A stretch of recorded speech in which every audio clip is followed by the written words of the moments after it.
The second race of the weekend here at Spa-Francorchamps for the Fanatec GT2 European Series is about to get underway. Welcome. Cars are on their green flag lap. The timetable has been somewhat distorted today because we've had a number of dramas, all of which have included barriers and repairs, and therefore we're starting a bit later than planned by about 40 minutes, but we're eager to get going. Now, one race earlier on today, a really close finish, and the winning car, that of Bert Langin and Peter Gellings, won by just over 0.3 of a second. But it is missing from the grid for this second race. We know not why as yet. We're trying to get to the bottom of it, but the cars have, because of the late timetable, scrambled onto the grid, and very quickly the countdown rattled through, and we're good to go. It might be that the car is trapped in the pit lane. It might be that it had a problem at the end of race one, which is unfixable for race two. Stefan Rossina is the man on pole position, and Michael Verger's runner-up in race one lines up with him at the front of the grid. Christoph Ulrich is on row two on his own, with missing number 81 of Bert Langin. The third row, also a car that is worth watching. Hans Stuck, number 24 KTM, and 88 Luca Piri in his Audi, ahead of 911, the Porsche. What else? Leonardo Guarini, and then Klaus Angerhofer starts alongside him, with Mauro Casadei on the back row alongside Anders Fjordbach. 81, we understand, might get in from the pit lane, so it's missed the pit lane closing, and that's going to be interesting because you've now got two very quick cars at the back.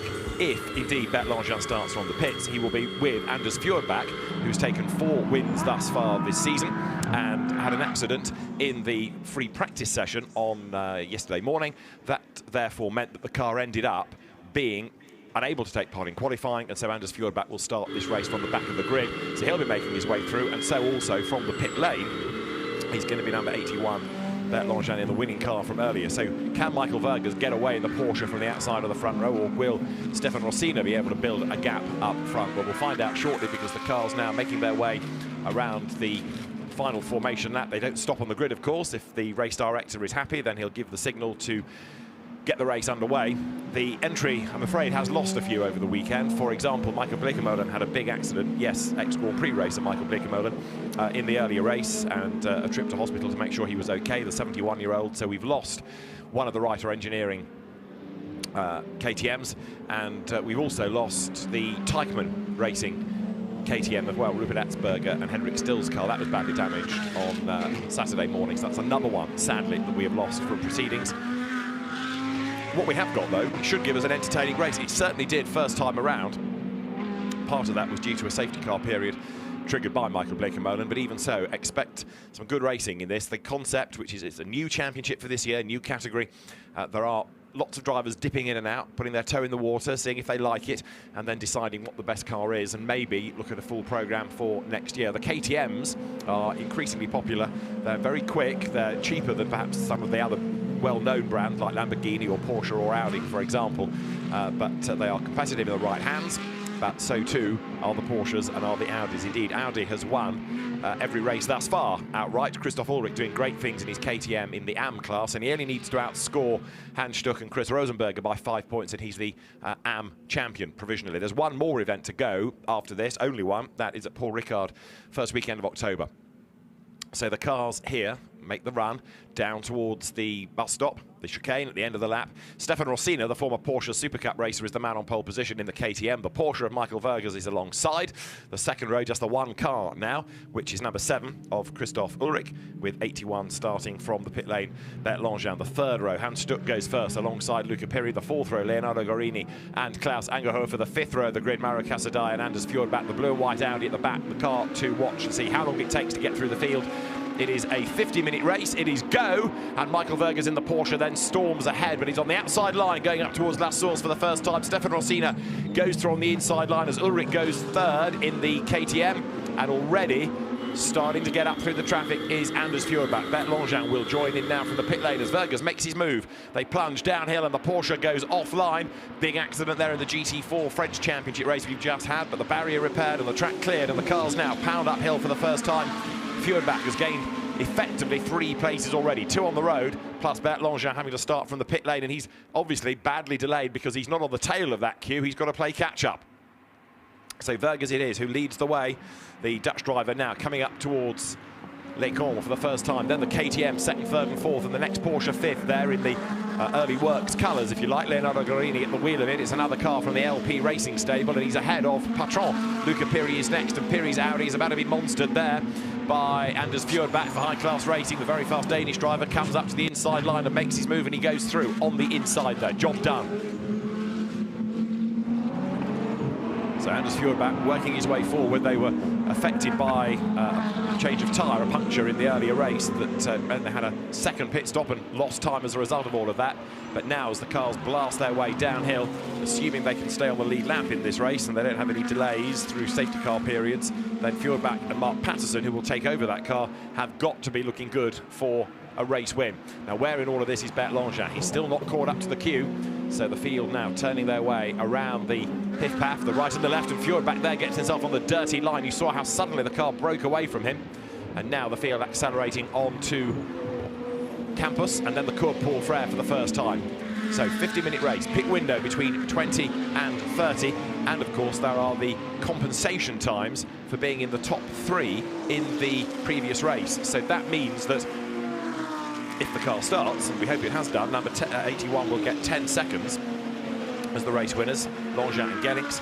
Michael Vergers will get 7 with Aurelius Rustica for being second, and in Pro-Am third, 5 seconds to Stefan Rossiner, the man in second place at the moment. Christoph Ulrich, as the class winner, he gets an extra 10 seconds to serve in the pits. Rosenberger and Stuck get 7, and 5 seconds will go the way of Leonardo Guarini.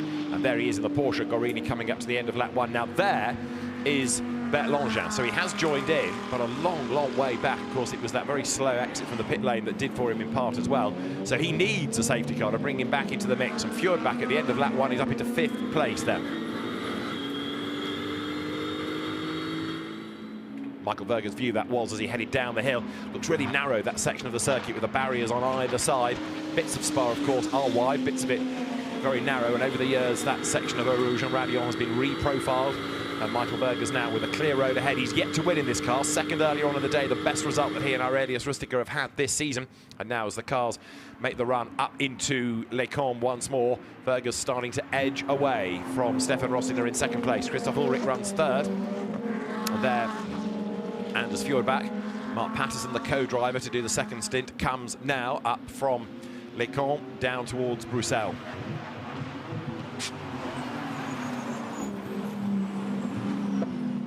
Challenge made by Fjordbach to try to find a way up and past. And Stuck, the double Le Mans winner, running in the AM class now, because when you get to a given age, you fall into the bronze category that makes you an AM. But Hans Stuck still very, very competitive and a great enthusiast, and he's keeping Fjordbach at bay for the moment. But the high-class racing Audi, in a sense, deserves a win this weekend, because the car has had to be almost completely rebuilt after its accident in free practice yesterday. And it was Fjordbach at the wheel of it.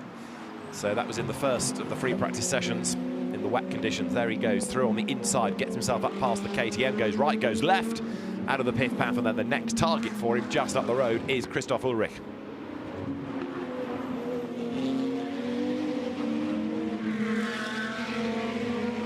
So Fjordbach hustling on.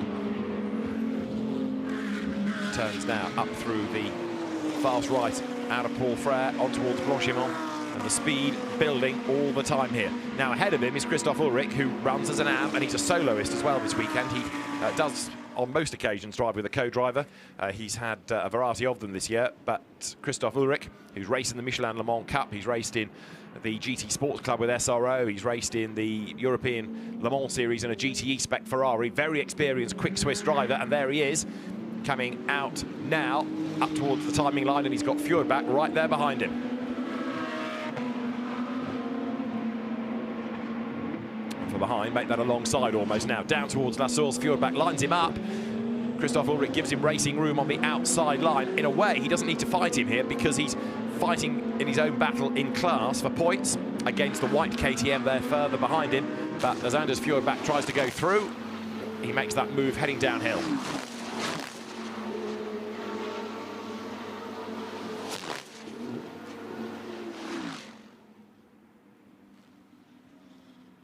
Michael Vergers then trying to get away and succeeding in getting away right now from Stefan Rossiner in second place. Fjordbach, not surprisingly, has done the fastest lap of the race already, and also, perhaps not surprising, we're starting to get track limit warnings. It is for the exit of the chicane, and Anders Fjordbach, with his pace, with the amount of effort that he's putting in, is the first driver there to be given a warning. So Fjordbach being warned about the track limits and needing to stay the right side of them on that part of the circuit.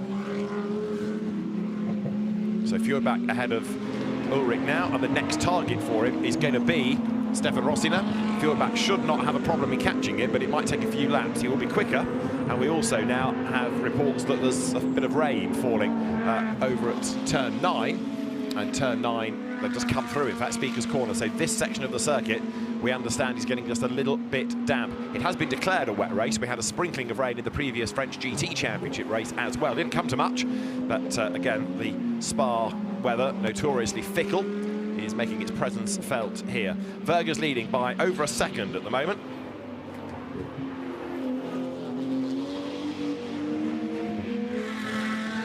There, Christoph Ulrich turns through, and all of a sudden, having lost that place to Fjordbach, he's lost a big chunk of time, it would seem, to Hans Stuck. So the gap is coming down between between third and fourth on the track, but between the top two within the AM category. So Ulrich needs to outscore Stuck and Rosenberger by 5 points to be assured of the title in this race, even before they think about going to Paul Ricard. But Hans Stuck does not want to be beaten in this. He's taking the fight to Ulrich. They've not yet had a win this year, surprisingly, Stuck and Rosenberger.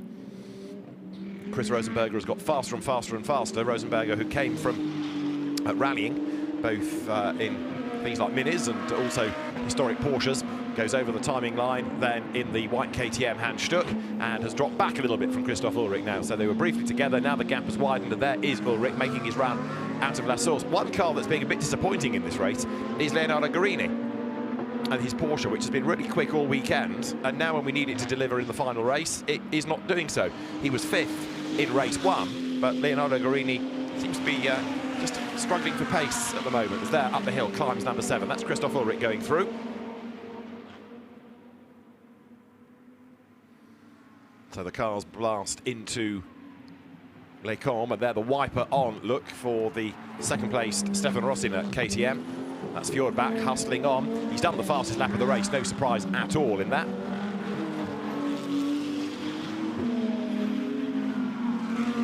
So through they turn again out of Les Combes.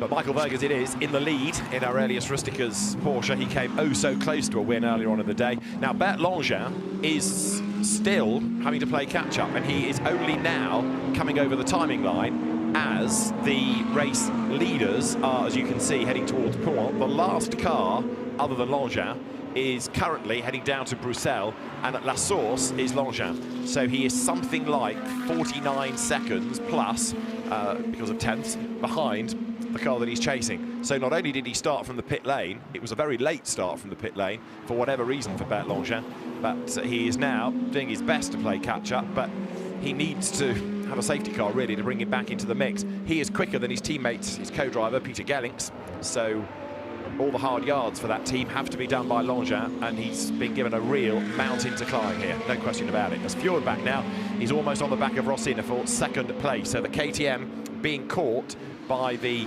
Audi there. And as Fjordbach blasts his way up towards Blanchimont, he will go through that left-hander through Blanchimont up towards the chicane. What used to be the bus stop, but its shape is nothing like the bus stop anymore, so I think we can drop that tag. And there you've got the Porsche of Michael Vergers getting away. It was 2.7 seconds last time, and now Vergers looking almost unstoppable in this stint. But having said that, nearly stops himself because he makes a mistake. He goes deep into the chicane, runs off the road, and suddenly the lead disappears in as much as the traffic is right there with him, and it's 5 in a line as they come over the line itself. So Vergers' advantage disappears to 0.7 of a second, and that gives Anders Fjordbach even renewed optimism now to find a way by. Comes up to the outside there to get past Rossiner, and he should be able to do it here. If he can't do it at the hairpin at La Source, he will do it on grunt down the hill. Let's see now. Side by side they run, and Vergers needs that battle to carry on taking up attention, but it will not, because Fjordbach now does go through, and he should be able to get away. They drop down the hill towards Eau Rouge. This is the climb up the other side of it through Radion on the Camel Straight, and then up towards Les Combes. And you can see spots of rain falling at that section of the circuit as well, but it's not really wetting the track enough to be a hazard for the drivers, but the wipers are on. So Verger's up front. He's the pioneer. He's the first one every lap to come across the changing conditions for the track surface. And Rossiner goes back ahead for second place of Fjordbach. Good move, that. So the KTM that you look and think won't have anything like the power of the Porsches and the Audis around it, so once again proving to be a very quick proposition. Keep looking at the back of Fjordbach's car, wondering whether there's something hanging off the back or whether it's just the air distorting around the wing. But he goes now down through Bruxelles, heads towards turn 11, so-called Speaker's Corner.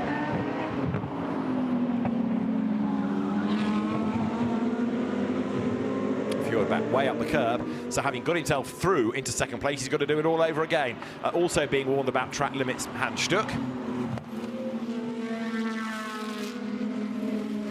Michael Verger's hanging on to that race lead. Now, Bert Langin has just gone across the line, and he must have a problem with that car, because what was 49 seconds of a margin between him and the car he's chasing is now 1 minute and 1 second. So clearly, there is something badly, badly wrong for Bert Langin.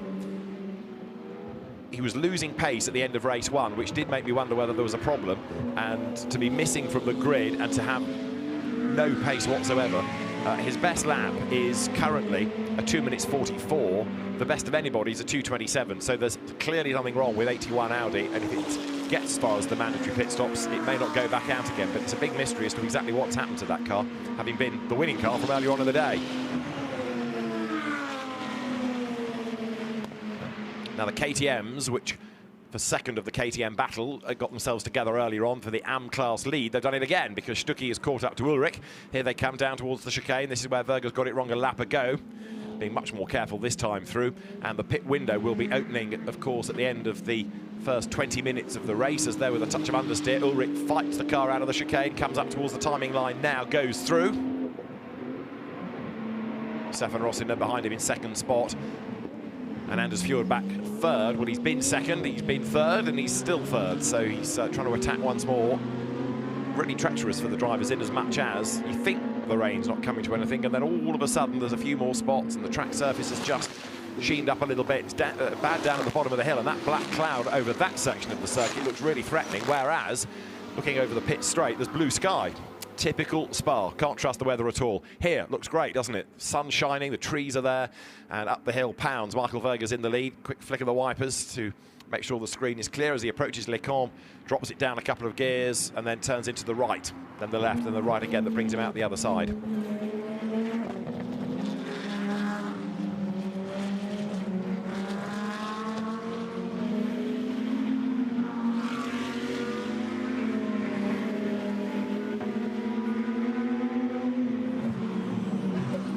There is Christoph Ulrich, and the man that he's fighting as far as the championship is concerned in the AM category is behind him, and we've got a yellow flag in sector 1, and it could be for Luca Piri. Looking at the timing data that we have, Luca Piri, I fear, in 88, may be stuck somewhere in the first sector. So there's a yellow flag. Where he's gone off, I can't tell you, but the car looks to be stranded within sector 1, and the safety car is being deployed now. So the safety car comes out. Now, if the car has the pace, this will help Langin, but I'm not convinced it will.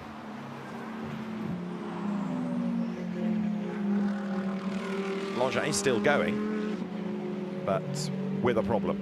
So the safety car is deployed, and therefore clearly there's been an incident. Luca Piri is the driver that seems to be missing.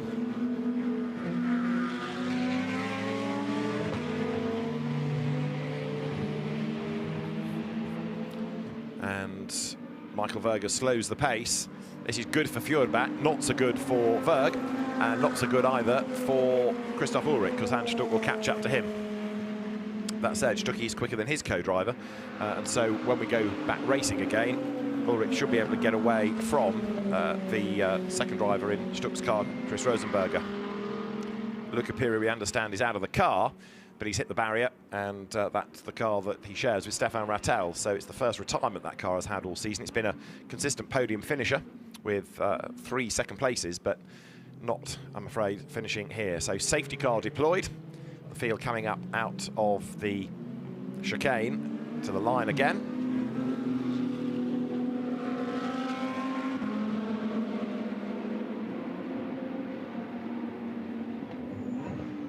through they turn.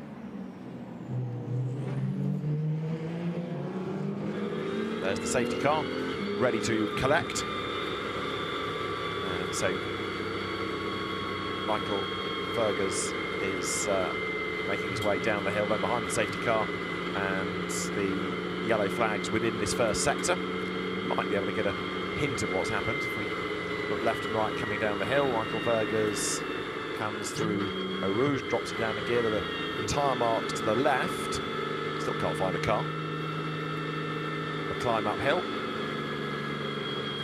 And there's a car on the left-hand side, is there? Yes, so there you can see the tyre marks. There's a recovery vehicle, and we're about to go past the incident zone. So there is the Audi, Luca Piri out of the car, and the recovery vehicle is there to retrieve it. So it won't be too long, hopefully, before that car is out of the way, but the car damaged enough to be unable to drive itself off the road, plus Luca Piri will have possibly a little shaken, because incidents there tend to be quite high speed, don't they? So here is the queue of cars making the run up towards Les Combes. Safety car on track. Now, if we get to the pit window opening time, which is 3 minutes away, and that safety car is still there, do not be surprised if the window opening is delayed, and confirmation as I say that from the stewards, pit window will be delayed. Quite light contact as well, I'm advised, which is good news. So the field here on lap 7, turning through. Leonardo Guarini catching back up, and then Mauro Casadei, Klaus Angerhofer and Bert Langevin should be the next ones in that queue, but field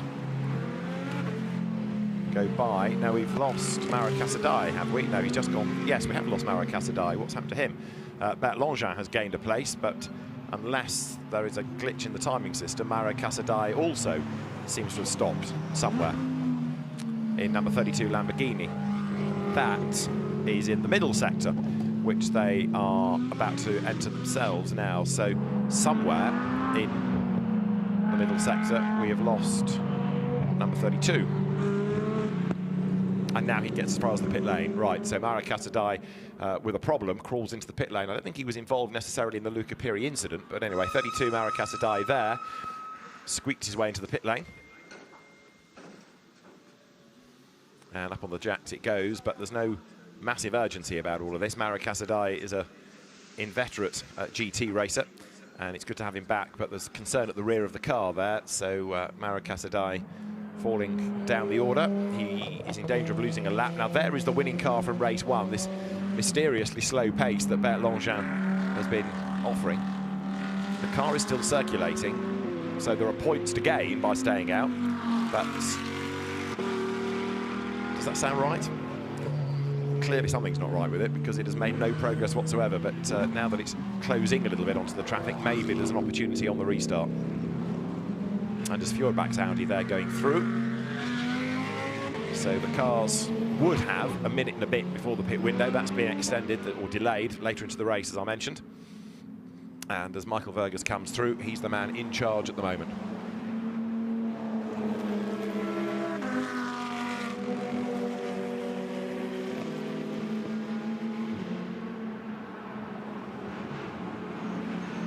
So through they turn. There is Christoph Ulrich. So if things stay as they are in the AM class, he would get 25 points for a win, and 18 would go to Hans Stuck and Chris Rosenberger, and that would be enough to give Christoph Ulrich the championship. And it's looking unlikely, given his pace this weekend, that he is going to drop down. Interesting that he's elected to go solo, leaving nothing to chance here. So if anything is going to be a result, it'll be down to him. He doesn't want a co-driver to do anything wrong or incur a penalty or make a mistake, so it's all down to Christoph Ulrich from here on in. It seems he's determined to be the first AM champion in this new for 2021 Fanatec GT2 European Series. The cars then come over the line, and the pit window should open now, but is to be delayed, so that will be opened later when the officials are happy. Mauro Casadei, however, is in the pits, and Jaromir Jirik is looking like he's going to take over. Now, I'm told that the pit window is going to be delayed, but that's not been communicated on the timing screens. So you can understand why Target Racing, if they can take advantage of this and put Jaromir Jirik in, will do so.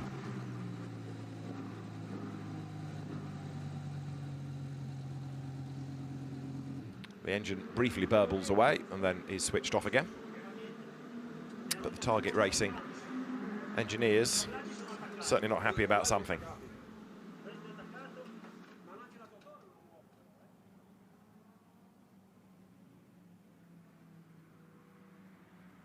So there, the recovery vehicle gets Luca Piri's car off the road.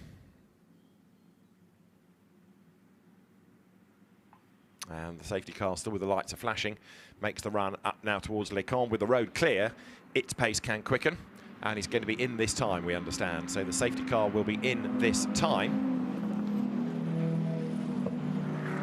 Field turning its way through Les Cons. There is Leonardo Guarini. There behind is Klaus Angerhofer, and finally Bert Langin has caught the cue. So can he now make some progress on this restart? The answer in terms of experience and pace should be yes, but let us see. The field heading down the hill into Bruxelles. Turn their way through that right-hander and then down to Speaker's Corner.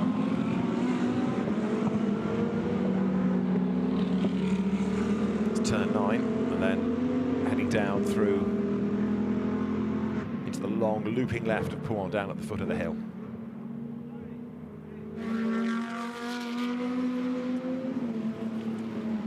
There's 81, Bert Langin. Work to be done from the rear of the grid, as it is now. Michael Vergers has got to do all his hard work all over again and try and pull away. And there is Luca Piri's car. Doesn't look too badly damaged, but as we get used to saying in GT racing, it's what you can't see under the bodywork that often is the bigger problem. The pit window is going to open when the race goes green, but even though the message isn't on the timing screen, the teams have been told about it, and so the cars now make their run into campus. The lights will be extinguished imminently on top of the Audi, and then we can get racing back underway.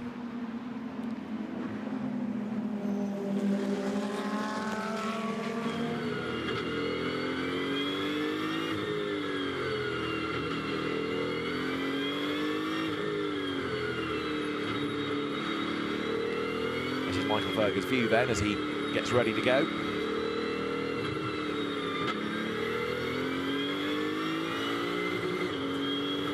Accelerates away, road is clear ahead of him, and so it's race back on for Michael Vergers. The green flag will fly, the pit lane will open. So Vergers comes now up into the bus stop, the chicane, the right, the left, then up towards the timing line, ready to make the run down towards La Source.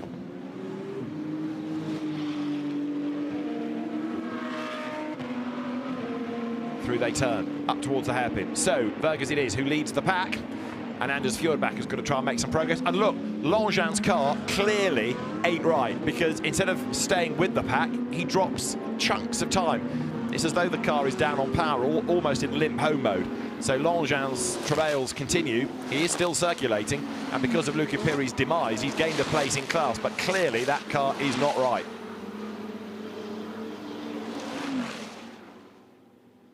Bert Langin pressing on as best he can. 26 minutes on the clock. Mauro Casadei out of the AM category, still in the pit lane as well with that troubled Lamborghini. But Vergers leads the way. Now, could this be the first GT2 win for a Porsche, for anything other than an Audi, indeed, outright in this Fanatec GT2 European Series? Hans Stuck goes through, running in 4th place in the white KTM, and actually giving Anders Fjordbach a tough time. Fjordbach, not for the moment, being able to have a go at Stefan Rossina as they come down now over the brow into the right-hander at Bruxelles.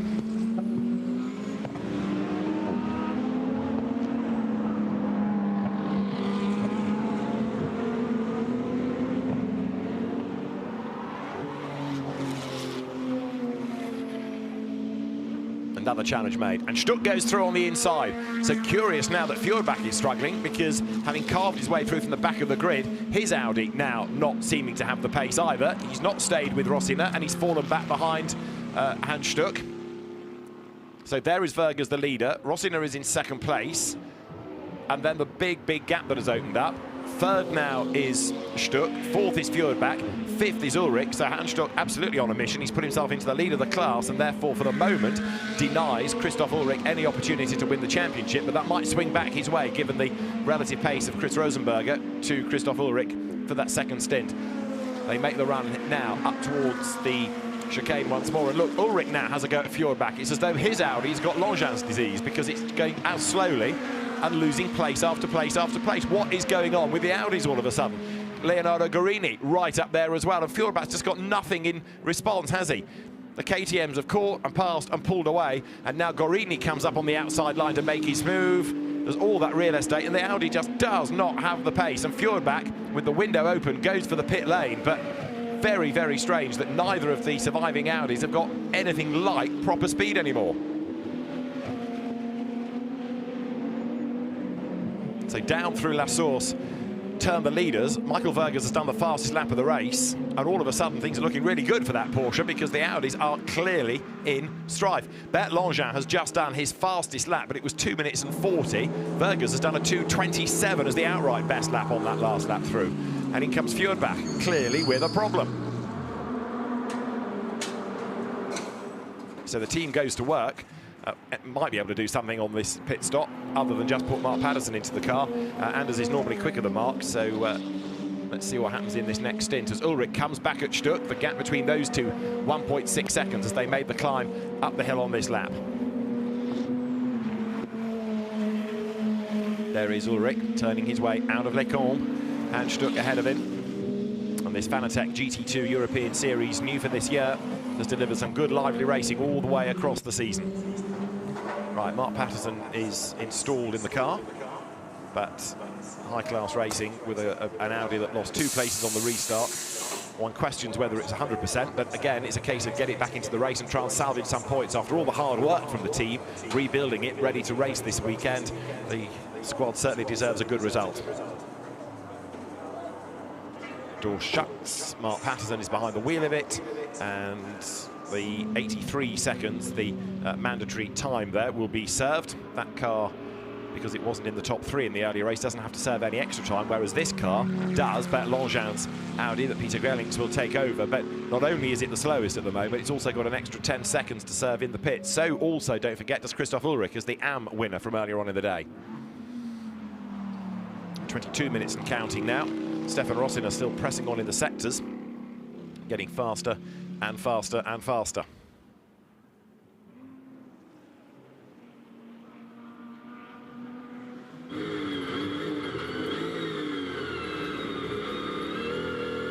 On board with Vergers now as he comes up through the chicane.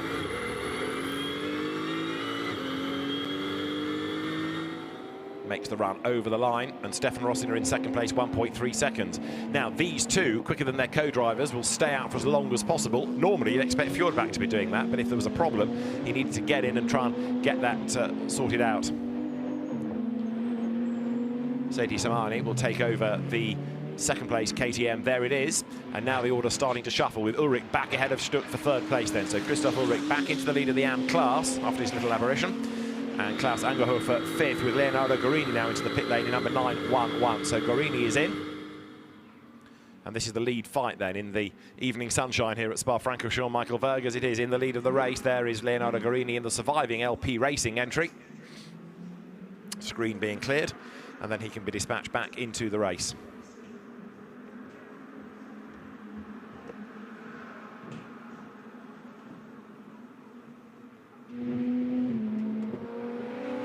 There, the KTMs of Ulrich and Stuck still squabbling. They battle their way on.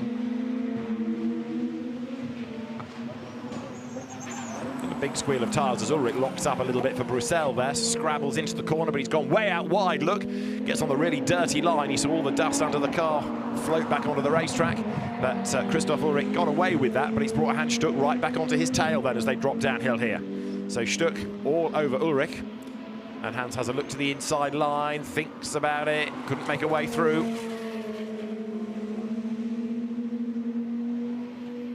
Shows how easy it is, though, for the whole complexion of the battle to change with one tiny little mistake. That's what Ulrich did.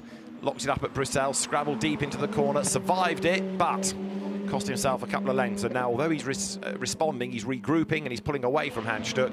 It's another scare he could well have done without. Mark Patterson, incidentally, into the race and in last place now, but let's see what he can do, if anything, relative to Bert Langevin before the end, because, of course, that car was ahead prior to the pit stops.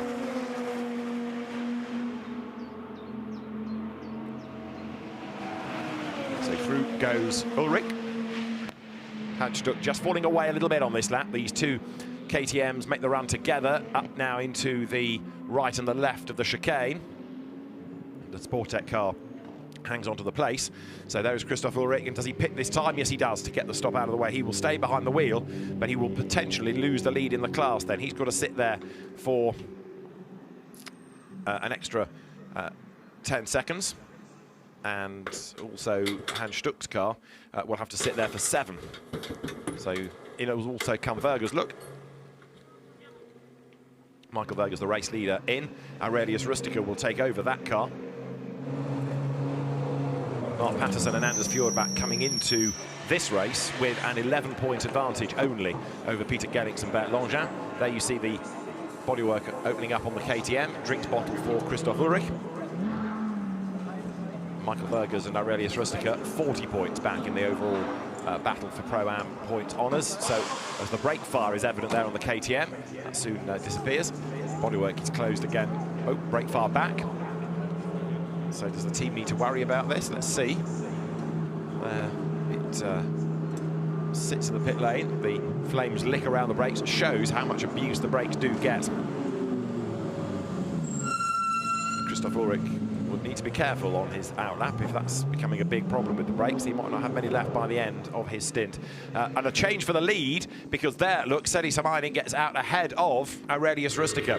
So the KTM had to serve 5 seconds and the Porsche 7, but on the pit stops, so the KTM jumps ahead. So it is now Sedi Samainen who will take over the lead from Aurelius Rustica. There was 1.8 between them when they came in, and that was enough to just trip the advantage in the favour of the KTM. So downhill they go. We're back racing, and what can Rustica do? That Porsche really good in the straight line, touch understeery through corners, but Aurelius Rustica blasts up the hill now.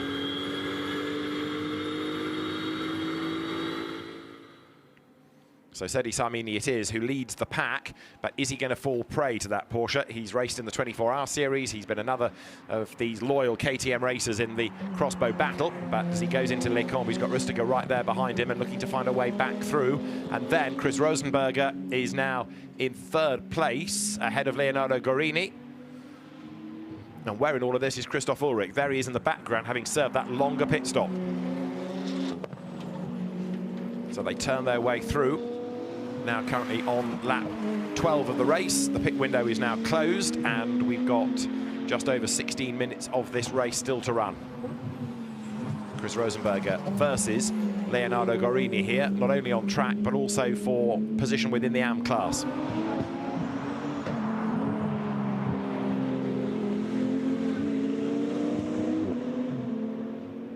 So as the two of them accelerate now down towards Pouin once more. There you can see the KTM just ahead of the Porsche. Leonardo Gorini chucks the car in through the long looping left. And now down towards the Piff Paff on this lap number 12. So it is, at the moment, Sedi Samainen that leads the race, being chased hard by Aurelius Rustica. And then the rest of the order we can confirm at the end of this lap. Pit stops, of course, with the extra time taken, just shuffle the order a little bit. And there, 911 turns through. So it is Leonardo Gorini actually dropping away on this lap from Chris Rosenberger, not staying as close to him as he needs to.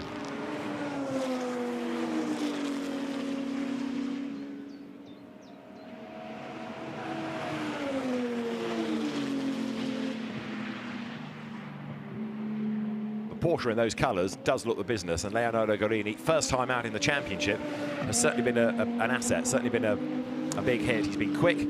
That car's been really competitive as well, so hopefully we're going to see more of that during the remaining events. There's really only Paul Ricard, in fairness, but hopefully it will do that and then be back on track next season. Over the timing line goes then now Chris Rosenberger, and behind is Leonardo Gorini. The gap between the two of them 7/10 of a second, and Samini has really got away from Rustica for the race lead. 2.9 seconds it is, whereas they were nose to tail leaving the pit lane. So Rustica falling back now.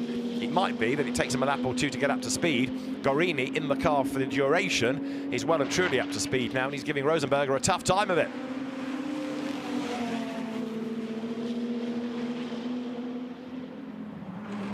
Now there is Rustica in second place, and you can see how that gap has certainly widened now. Both of these drivers, Rosenberger and Gorini, being warned about track limits at the last corner as they brake for Les Combes now. Last warning, indeed, for Gorini and Rosenberg about track limits. So Chris Rosenberger and Leonardo Gorini starting to get on the wick of the race officials in a way, for not respecting the track limits coming out of the chicane where you can run wide and therefore maintain the momentum. Rosenberger going a little bit deep maybe into Bruxelles. Yes, comes back from a strange angle there. The kind of Ulrich line, gets it back across the road and blasts downhill now.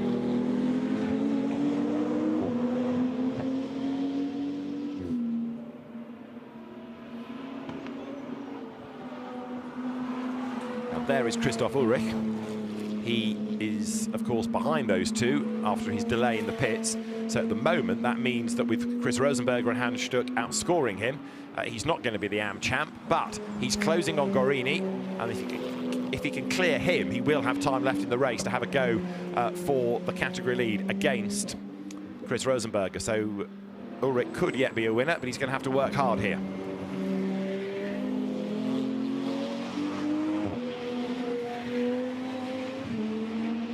17's done its driver change as well. Klaus Angerhofer giving way to Hubert Trunkenpolz. And that is a charging Christoph Ulrich then, who is doing his level best to get onto terms with Leonardo Gorini. Up through Blanchimont he goes. Steer clear of the curve on the outside, now down towards the bus stop. Brake hard and into now this left corner that takes you onto the pit straight. Now this is where people are running wide and exceeding track limits, going the wrong side of the green curb there. And this KTM, despite that little brake fire that we saw in the pits, is going nicely. So that lap by Ulrich, a 2:28.5, that's his best. And those ahead are doing 2:32s. In fact, Christoph Ulrich is the quickest driver on the circuit at the moment. Now he's got 12 minutes and he's 16 seconds off the race lead. There's no drama over any of the pit stops, by the way. They're all good to the time that's required in the regulations of 83 seconds. But Christoph Ulrich then now, as I say, lapping faster than anybody else out there. What can he do to try to get himself certainly into the AM lead? Well, that should happen given the time remaining in the race. Sedi Samini and Stefan Rossi could be on for a win here. Another new victor and the first outright KTM win potentially is there. Look, Gorini challenges Rosenberger on the outside line going into Les Combes, and that does not work for him.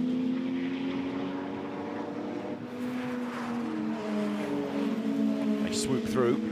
There is number 7 KTM of Christoph Ulrich then, so all of a sudden he's part of this battle pack now. And this is the top 3 in the AM category. This is the AM class lead battle, and as they come now around Bruxelles and drop down the hill once again, the race leading car of Sedi Samini, it's a KTM, it is a KTM leading this battle as well for AM honours. And we could be on for our first champion of the season here, even in July, because Christoph Ulrich is getting closer and closer to Gorini all the time, and 11 minutes are on the clock, and the gap between Rosenberger and Ulrich is hovering around the 3-second mark, and he should be able to do that before the end of the race. It all depends how tough a nut to crack is Leonardo Gorini, who is there in the Porsche, sweeping now into the right and the left of the Piff-Paff, and Ulrich is right there behind him, crawling all over the back. So Gorini has to be careful with the power coming out of the Piff-Paff, but he nails it now. Christoph Ulrich starts to plan this move. And up the inside he goes. Leonardo Gorini off his line. Do they touch? Not quite, but Gorini gets forced out over the curb. And Christoph Ulrich, in uncompromising fashion, is coming through. He makes that move, nips through on the inside line, and the job is done. So Christoph Ulrich goes by.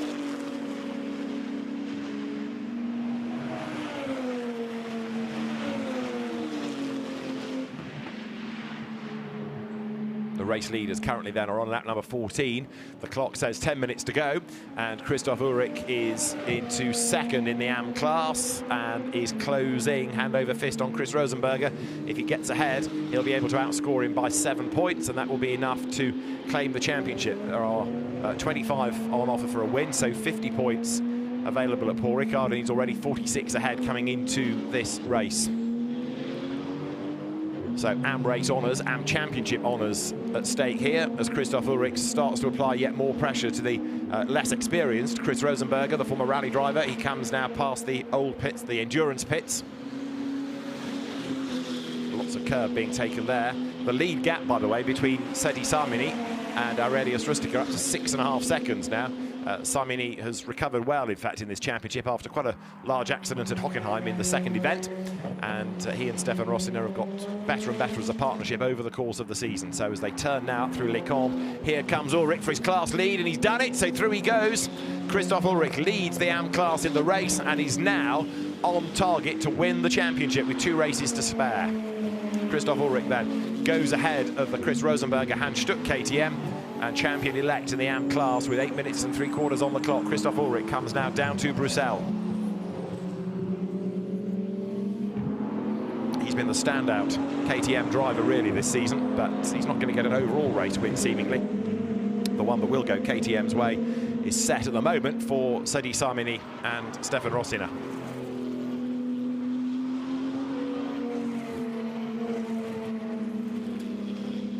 Bert Langevin, by the way, handed over to Peter Gellinks. That car is still circulating, but jolly slowly. Mark Patterson, in the meantime, is in 6th place behind these cars. In fact, Peter Gellinks has just gone over the line with an engine that sounds as sick as a dog, so that car limping to the finish, but it is very, very sick indeed. Now, Aurelius Rustiger is also losing time relative to the Rosenberger and Ulrich battle. There he is, and with Christoph Ulrich now having gone ahead of Rosenberger, so the gap is coming down to Rustiger for 2nd place overall, so we could be on for a KTM 1-2. That'll be good for sales, won't it?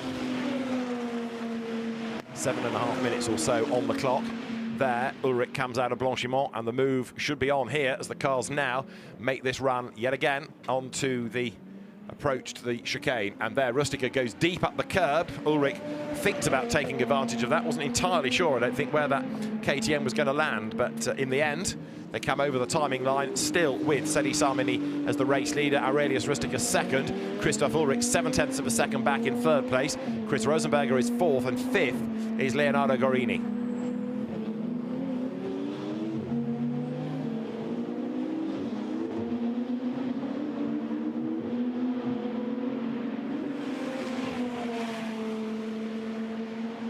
How long before Ulrich catches Rustiger? Aurelius Rustiger with the Porsche, a little bit nervous there through Radion, and there's your answer. He has been caught because he's much more cautious. The Porsche's got lots of grunt in a straight line, but that KTM is closing fast. Aurelius Rustiger does his level best to fend off Christoph Ulrich, but Christoph's about to make the move, and there's a puncture for the Porsche. The puncture is on the left rear corner, and Rustiger tries to slow it down, but that's their race done and dusted, seemingly. Aurelius Rustiger limps into Les Combes, and a punctured tyre is meaning that the Porsche will have to limp back to the pit lane. So maybe that's why the line looked strange going through Radion that time. The tyre was going down, but either way, on the Kemmel straight, it's gone bang, and Aurelius Rustiger is going to have to park it. So big, big disappointment. A popped Pirelli for the Porsche, puts it out of the race, and now up into 2nd spot comes Christoph Ulrich, up into 3rd comes Chris Rosenberger. Leonardo Gorini is left to uphold Porsche honour, but a tyre that's gone on the Kemmel straight. Scary part of the racetrack for that to happen.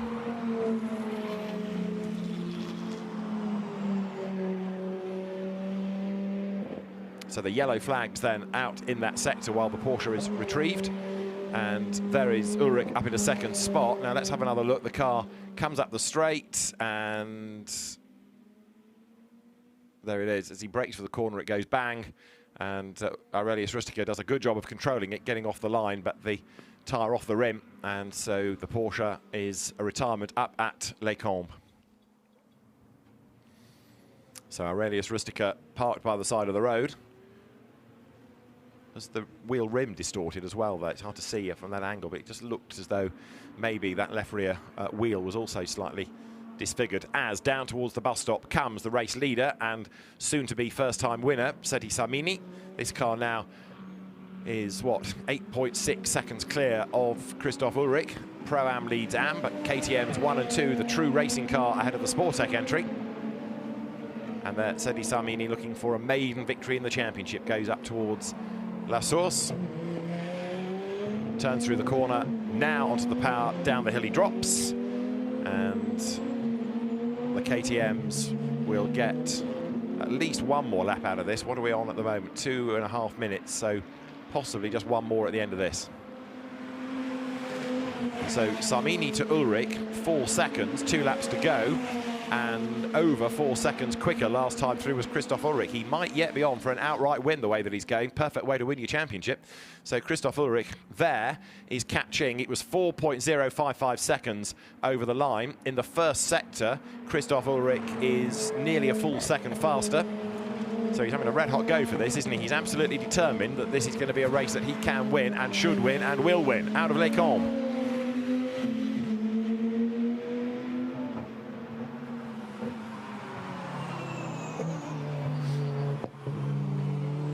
There is number 7 then, Christoph Ulrich. He is on target to win the Am class, to win the Am championship in this race. But now the fascination is whether he can do anything about taking the outright race win. And in the sectors, the answer would seem to be yes, because he's closing all the time. Down towards Pouhon they come now, into that fast left-hander.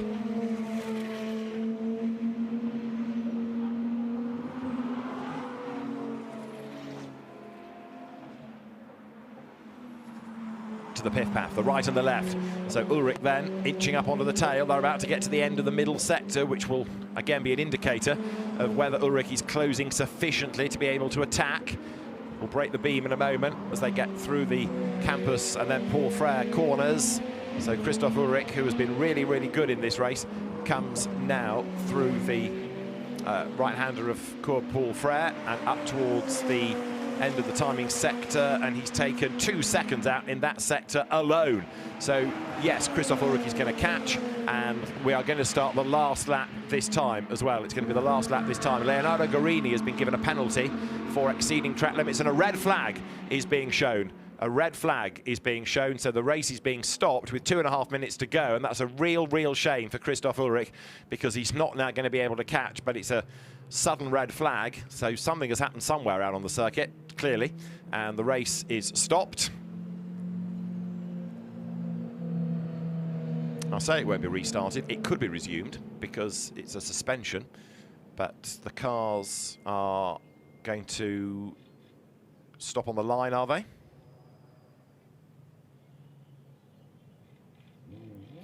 And number 5, I understand, has got a brake disc that's on fire, and checkered flag on the screen as well. So it's all happening late race, but Aurelius Rustica's car needing attention, and the race stopped in order for that to happen. So the race not resuming, and it therefore does confirm the win for Seti Samini and for Stefan Rossina. And a real shame for Christoph Ulrich there, because he could have had one go, couldn't he, on that last lap in order to attack for the race lead. But the Porsche there, from what I'm being told by race control, with a brake disc fire, that needs attention, and therefore the race being stopped and not to be restarted. So there you've got, coming up the pit lane, Seti Samini as the race winner, and behind him will be, for second place then, Christoph Ulrich. However, the red flag went out before they got to the timing line, and therefore this timing screen still has Aurelius Rustica as second place on the countback. So Ulrich, not only does he not get a chance to have a win, but the result seemingly is going to keep him in third place. Now Aurelius Rustica and Michael Vergers will be second, but even though they're the cause of the red flag, different regulations in European racing compared to the UK, whereas if you are the cause, if you're not running at the time of the stoppage, you're not in the results. Now let's see what gives on the results, because it has changed again. And Michael Vergers' car is shown as on 0 laps all of a sudden. So plot thickens here. Whether it has been taken out of the results under a MS UK style regulation, wait and see. So, provisionally, Sedi Samini and Stefan Rossiner are the victors, from Christoph Ulrich and his KTM taking second, and then Chris Rosenberger and Hans Stuck taking third. This is what we're going with at the end of 15 laps. Stefan Rossiner and Sedi Samini as the victors, ahead of Christoph Ulrich second. Chris Rosenberger and Hans Stuck then take third, ahead of Leonardo Gorini with his 5-second penalty. Fifth, Anders Fjordbach and Mark Patterson, ahead of Klaus Angerhofer and Hubert Trunkenpolz. Peter Gellings and Bert Langin, 7th. And then 8th gained away, in terms of an order, to Jaromir Jirik and Mauro Casadei, but they didn't get to the end, nor did Luca Piri and Stefan Rattel, and taken out of the result completely, seemingly, as the cause of the red flag, Michael Verger's and Aurelius Rustica's Porsche. But I have to confess that surprises me, because often when it's been an international race like this, their regulations are somewhat different. However, we will investigate further. But for the moment, that's the order as it's given. That's Leonardo Gorini, a very happy man with his weekend's work in the Porsche. Gets his Pirelli class hat. And Leonardo Gorini in the end taking third within Pro-Am. Congrats.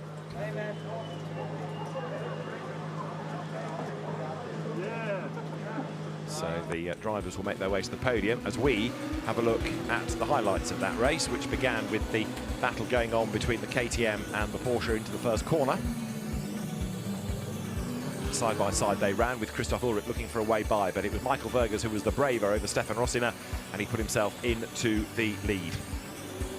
Ulrich ran third, ahead of the Hans Stuck KTM, but Langin joined in late from the pit lane, and with a very slow Audi continued to circulate, if only to gain points. Anders Fjordbach was also making progress up from the back of the grid. He got as far as Christoph Ulrich, got himself into third place, then dropped back again behind the KTM, but he was busy squabbling while the car was at its peak. It also lost pace as the race continued. We lost Luca Piri. That brought out the safety car, and the pit window was delayed as a consequence before we could get the race back underway.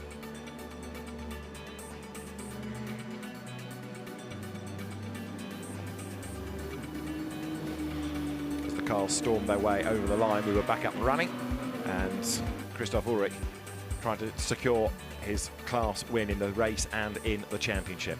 So pit stop window opened, Christoph Ulrich with his brake fire sat in the pit lane awaiting the release, as on track Chris Rosenberger battled with Leonardo Gorini.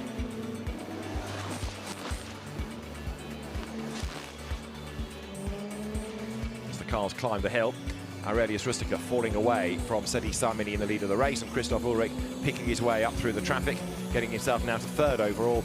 Then it became second, because Aurelius Rustica had a punctured tyre, and that was effectively the end of not only the Porsche but the race, because suddenly the red flags flew, and that deprived everybody of a chance of one more racing lap.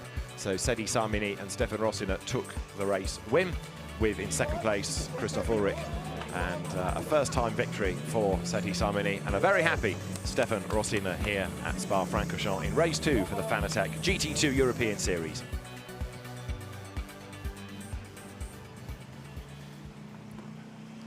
So with that being the end of the day, the circuit vehicles set off on their post at La Source, and the race then brought to a premature close, a lap early, but a big shame for Christoph Ulrich. As I say, he was catching, and was on certainly for a good charge, but ultimately not able to have a go on that last lap because of the red flag flying.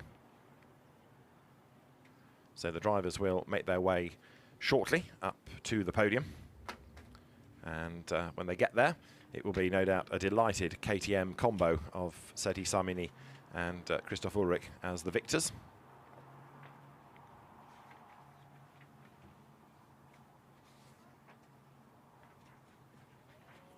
The drivers with 2 more races still to come in early October at Paul Ricard, and we hope that the interest that's been shown by a number of drivers over the course of the season, dipping in and out, is rewarded ultimately with more entries for either the French races and or next year's championship. Stefan Rattel, a big believer in this category of nice GT cars aimed at the not so much gentleman racers, but those that don't want all the pressure of racing in GT3, for example, these days. But many discussions taking place as to how to attract more drivers and more cars. Part of it, of course, is you can argue the timing. Not easy to launch a new category. Well, there's a global pandemic and some people not wanting to be seen to be spending money. But also it's tempting the manufacturers to come and build cars because you don't want it to become dominated by only one brand. So Stefan has been here before with classes and he knows how to get to the end result. So it'll be fascinating to see how it picks up for next season.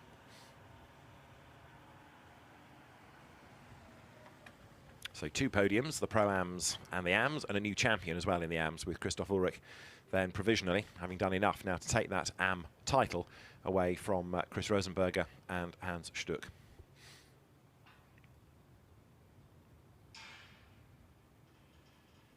So the drivers will make their way from the pit lane to the podium. They collect their trophies, they make their way onto the podium itself overlooking the pit lane, and then we'll have the anthems for the winning teams, although as a mark of respect for what's been going on in Belgium and the losses suffered by the nation, it has been a Belgian anthem that we have heard for the SRO races across the weekend. But the marshals making their way in after a busy weekend out on track, and many of them are going to be back here in a few days for the Total Energies 24 Hours of Spa. We've got the bronze test for that coming up on Tuesday, so Spa barely gets time to breathe. There's a bit of signage to be done and a bit of sweeping up to be done, but then it's pretty much go again on Tuesday.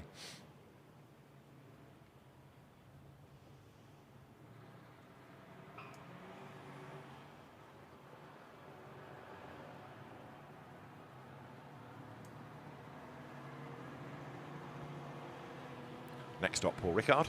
And as I say, this is the first time this year we've had a race won by anything other than an Audi. Those KTMs have been knocking on the door, but finally they've delivered. And Seti Sarmini and Stefan Rossiner doing a good job as High-Tech GP leaves Spa, belongs the camera for a minute. More of the trucks and transporters getting ready to go from the endurance pits.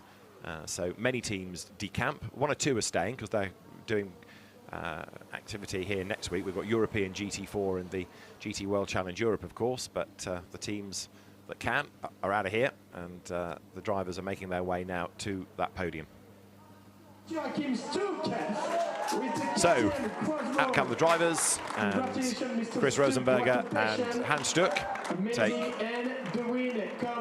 second place then in the GT2 AM class. You've got Leonardo Guarini already there, and champion-elect then, provisional champion Christoph Ulrich wins the class and does enough on some crude maths to outscore everybody to take the title with 2 races to go. Christoph Ulrich wins the AM class in the Fanatec GT2 European Series. Please have a minute of silence for the victims of the flooding.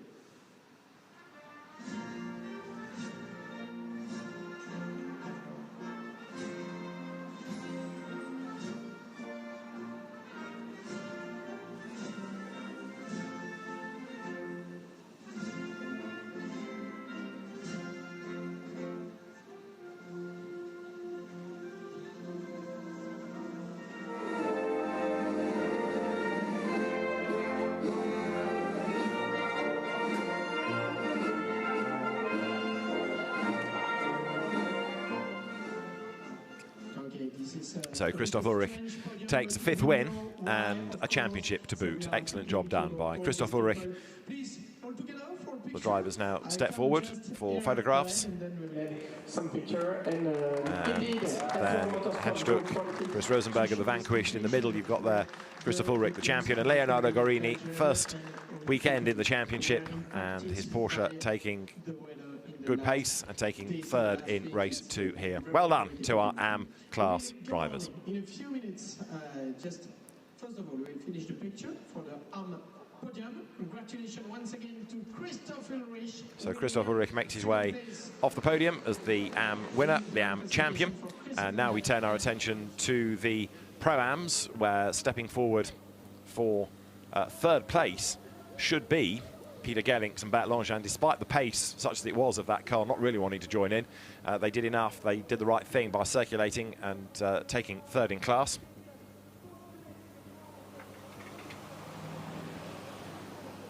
Second place in Pro-Am will go the way of Mark Patterson and Anders Fjordbach, who were also in strife. And then for the top step of the podium, it is going to be a very, very happy Sedi Samini and Stefan Rossiner. There you can see that Longen and Peter Gellings after a troubled race. There for second place after a troubled race, Mark Patterson and Anders Fjordbach. And then the top step will go the way of first-time winners for KTM, Stefan Rossiner and Sedi Samini.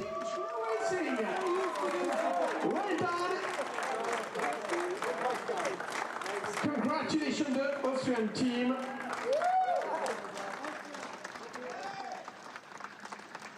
Great performance, and the KTM Crossbow GT2 winning a race here in Spa after this amazing race. Congratulations. So the anthem will be played and photographs taken. A little bit to the front. Yes, indeed.